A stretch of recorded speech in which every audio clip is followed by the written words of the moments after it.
మాజీ కేంద్ర హోంమంత్రి శివరాజ్ పాటిల్ కన్నుమూతకు సంబంధించి మరింత సమాచారాన్ని మా ప్రతినిధి సునీల్ ఫోన్లైన్ అందిస్తారు. సునీల్, మాజీ కేంద్ర మంత్రి శివరాజ్ పాటిల్ కన్నుమూత లాతూర్లోని తన నివాసంలో తుదిశ్వాస విడిచినట్టుగా తెలుస్తుంది. పాటిల్, ఈ సంబంధించి మీ దగ్గర ఉన్న అప్డేట్స్ ఏంటి?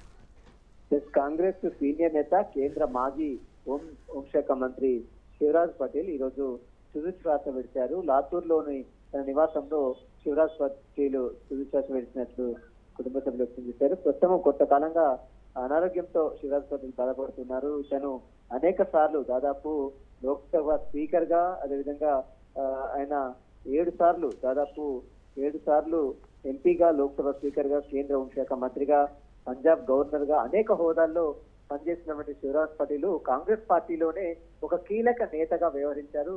ఈ రోజు అతను కొంత అనారోగ్య కారణాలతోనే మృతి చెందడం జరిగింది. ఇప్పటికీ శివరాజ్ పటేల్ మృతిపై కాంగ్రెస్ అధిష్టానంతో పాటు కాంగ్రెస్ రాష్ట్ర ముఖ్యమంత్రి రేవంత్ రెడ్డి, అదేవిధంగా రాష్ట్ర మంత్రులు సైతము తీవ్ర దిగ్భ్రాంతి వ్యక్తం చేశారు. ఆయన కుటుంబానికి ప్రగాఢ సానుభూతి వ్యక్తం చేయడం జరిగింది. కాంగ్రెస్ కి శివరాజ్ పటేల్ తీరని లోటుగా ముఖ్యమంత్రి రేవంత్ రెడ్డి కూడా కొనియాడారు. దీంతో పాటు చాలా మంది మంత్రులు, కేంద్ర నేతలు, కేంద్రంలో ఉన్నటువంటి అధిష్టాన సభ్యులందరూ కూడా శివరాజ్ పటేల్ మృతిపై తీవ్ర సంతాపం వ్యక్తం చేస్తున్నారు. ఈ రోజు శివరాజ్ పటేల్ ని సంబంధించిన దాని విషయంలో ఈ రోజు అతని సందర్శన తర్వాత రేపు అటెండ్ చేస్తారా, మరి సాయంత్రం వరకు అటెండ్ చేస్తారు అనేది మరి కాసేపులో క్లారిటీకి వచ్చే అవకాశం ఉంది.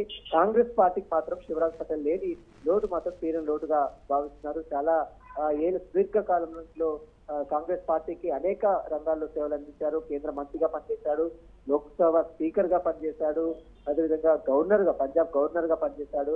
అనేక హోదాల్లో పనిచేసిన శివరాజ్ పటేల్ అనారోగ్య కారణాలతోనే ఈ రోజు మృతి చెందడం జరిగింది. ప్రస్తుతం అతని కుటుంబ సభ్యులు లాతూర్లో ఉన్నటువంటి తన నివాసానికి పార్థివ మృతదేహాన్ని తీసుకురావడం జరిగింది. ఈ రోజు సందర్శనార్థం వచ్చిన తర్వాత మరి ఈ రోజు సాయంత్రం అటెండ్ చేస్తారా, రేపు చేస్తారనేది కూడా సాయంత్రం మరి కష్టంలో క్లారిటీ కూడా వచ్చే అవకాశం. మొత్తం మీద అనేక మంది శివరాజ్ పటేల్ మృతిపై ఇప్పటికీ కాంగ్రెస్ అధిష్టానంతో ఖర్గే, ఏఐసిసి అధ్యక్షుడు ఖర్గేతో పాటు సోనియా గాంధీ, రాహుల్ గాంధీ, ప్రియాంక గాంధీతో పాటు రాష్ట్ర మంత్రులు కూడా తీవ్ర దిగ్భ్రాంతి వ్యక్తం చేస్తున్నారు. శివరాజ్ పటేల్ లేని తీరని లోటు కాంగ్రెస్ పార్టీకి ఒక తీరని లోటుగా నేతలు మాత్రం భావిస్తున్నారు.